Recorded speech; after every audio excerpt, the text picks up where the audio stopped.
Menurut aku, inilah yang dinamakan pahlawan tanpa tanda jasa. Dan kejadian ini sangat menyentuh hati, karena aku merasakan apa yang beliau rasakan. Pumping ASI di pagi hari yang disiapkan untuk anak tercinta. Sepulang kerja, beliau selalu menggunakan transportasi umum, yaitu KRL. Mulai dari mengantri dan menunggu kereta, hingga berdesak-desakan. Walaupun dalam kondisi paling tidak nyaman sekalipun, beliau tidak lupa menyiapkan ASI untuk si kecil di rumah. Namun, nasib tidak ada yang tahu. Ternyata, itu adalah hari terakhir beliau menyiapkan ASI untuk anaknya. Karena beliau masuk menjadi korban kecelakaan maut KRL yang terjadi pada 27 April malam. Dan yang lebih menyentuh hati lagi, sang suami hanya bisa memeluk cooler bag tempat penyimpanan ASI-nya. Itulah kisah Ibu Tuti Anitasari yang sangat luar biasa. Dan semoga ibu mendapat tempat terbaik di sisinya. Allahumma amin. Menurut aku, inilah yang dinamakan pahlawan tanpa tanda jasa.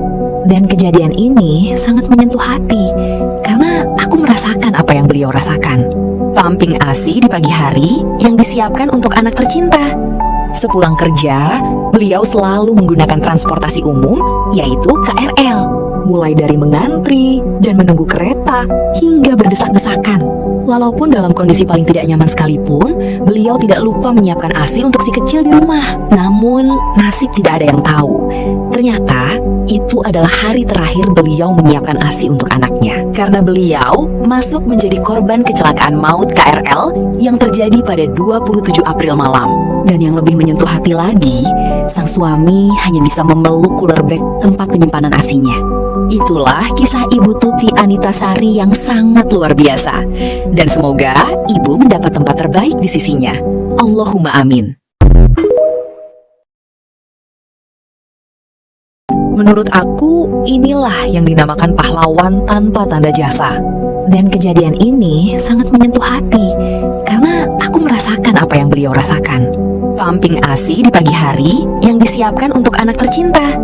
Sepulang kerja, beliau selalu menggunakan transportasi umum, yaitu KRL. Mulai dari mengantri dan menunggu kereta, hingga berdesak-desakan. Walaupun dalam kondisi paling tidak nyaman sekalipun, beliau tidak lupa menyiapkan ASI untuk si kecil di rumah. Namun, nasib tidak ada yang tahu.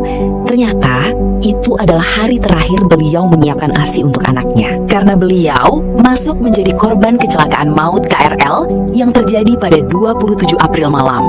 Dan yang lebih menyentuh hati lagi, sang suami hanya bisa memeluk cooler bag tempat penyimpanan ASI-nya. Itulah kisah Ibu Tuti Anitasari yang sangat luar biasa. Dan semoga ibu mendapat tempat terbaik di sisinya.